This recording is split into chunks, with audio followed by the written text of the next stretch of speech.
Bonjour et bienvenue dans cette nouvelle vidéo. Aujourd'hui, on va voir une serrure connectée. Alors, pas n'importe quelle serrure connectée, c'est pas une serrure qui va s'actionner à distance en ouverture ou fermeture, mais par contre, elle va déverrouiller ou verrouiller à distance. C'est-à-dire, on va pouvoir la déverrouiller avec le téléphone, avec un code PIN, avec une carte NFC. Enfin, c'est pas vraiment NFC, c'est plus une carte radio. Donc voilà à quoi ressemble la serrure. C'est une serrure où d'un côté, on va avoir un gros bouton comme ça pour l'ouverture-fermeture de l'intérieur et de l'autre côté, on va avoir un petit digipad, pour mettre un code à 6 chiffres, pour verrouiller ou déverrouiller la serrure. À savoir qu'elle se reverrouille automatiquement au bout de 30 secondes, donc une fois que c'est déverrouillé, ça va se verrouiller tout seul. Cette serrure, elle nous vient de chez Wheelock, donc c'est des spécialistes en serrures connectées. Allez, on va tout de suite pour l'installation de cette petite serrure. Tout d'abord, on va commencer, tout simplement par démonter l'ancienne serrure. Donc là, c'est une ancienne serrure à clé. En général, vous avez juste une petite vis sur la tranche de la porte. Vous enlevez cette vis-là et après, il va sortir tout simplement en poussant. Bon, faut trouver la bonne position et après, il sort. Une fois que vous avez trouvé la bonne position, il va sortir tout seul. Une fois qu'on l'a sorti, eh bien, on va lire la notice pour savoir comment démonter tout ça parce que là, forcément, on n'arrivera pas à l'insérer. Il va falloir enlever le gros bouton pour pouvoir l'insérer.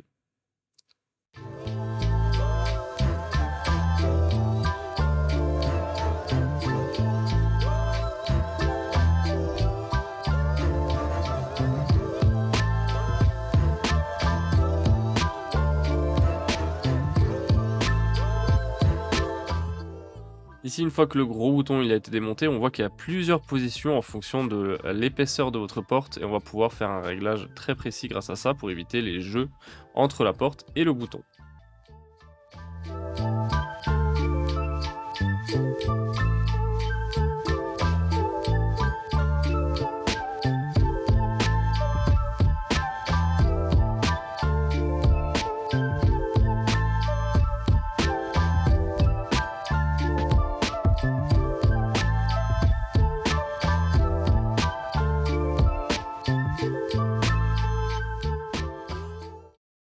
Une fois que c'est installé, eh bien, il suffira tout simplement de mettre les batteries pour commencer, parce que sinon, sans batterie, ça risque pas de fonctionner. Pour ça, il suffit d'enlever le petit couvercle là, et on a une petite vis bien planquée. On dévisse la petite vis. Enfin, de toute façon, vous allez voir tout ça tout de suite.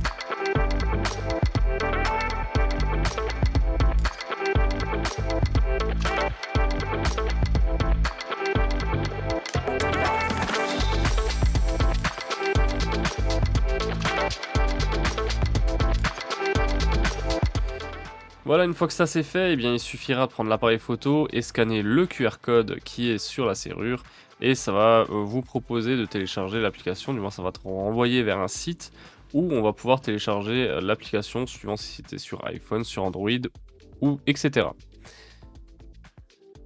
Donc on a juste à cliquer sur App et ça va nous renvoyer ici vers le système qu'on utilise. On autorise, le lien et ensuite on arrive sur le Play Store tout simplement, pas Play enfin l'Apple Store ou Play Store, peu importe et vous pouvez télécharger l'application. L'application, c'est bien sûr une application gratuite, il n'y a rien de payant à l'intérieur.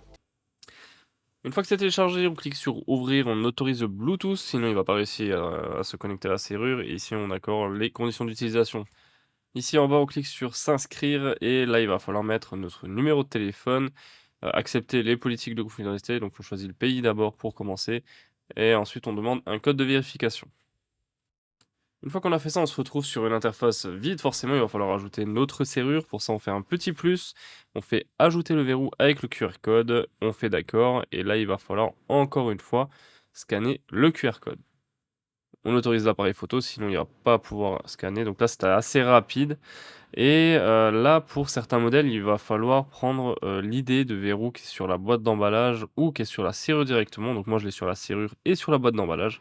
Donc il suffit de prendre la boîte dans l'emballage et lire le numéro d'identifiant et de le remplir ici. Une fois que c'est validé, eh bien, ça a ajouté notre serrure et on arrive ici sur un menu. Donc le menu ici, on va faire un petit arrêt écran. Donc on a la gestion d'autorisation pour autoriser une ou plusieurs personnes. On peut ajouter un mot de passe, supprimer un mot de passe, mettre un mot de passe temporaire, ajouter une carte ou supprimer une carte, mettre un code PIN, donc le code de verrouillage. On peut consulter l'historique, télécharger l'enregistrement, donc tout ce qui est l'historique. Et ensuite, donc on en était où? On était à télécharger l'historique et ensuite on peut synchroniser l'heure, faire une réinitialisation des paramètres et mettre ça au secours. Après on peut se brancher en USB pour la piloter.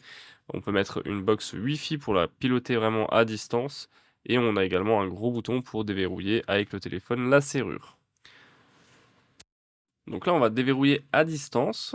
Hop, là, on vient de déverrouiller la serrure et du coup, bah, suffit en fait de tourner à l'extérieur et on voit bien que la serrure s'actionne, tout simplement. Donc voilà, la serrure est installée, ça fait 1 mois que j'utilise et bah, cette serrure de Wheelock est vraiment plutôt bien. Franchement, j'ai rien à redire, ça fonctionne très très bien, même avec la carte, etc. Donc j'ai vraiment rien à redire, je peux même vous la conseiller. Je vous mets les liens en description comme d'habitude et c'était tout pour cette vidéo. Je vous remercie et je vous dis à très vite.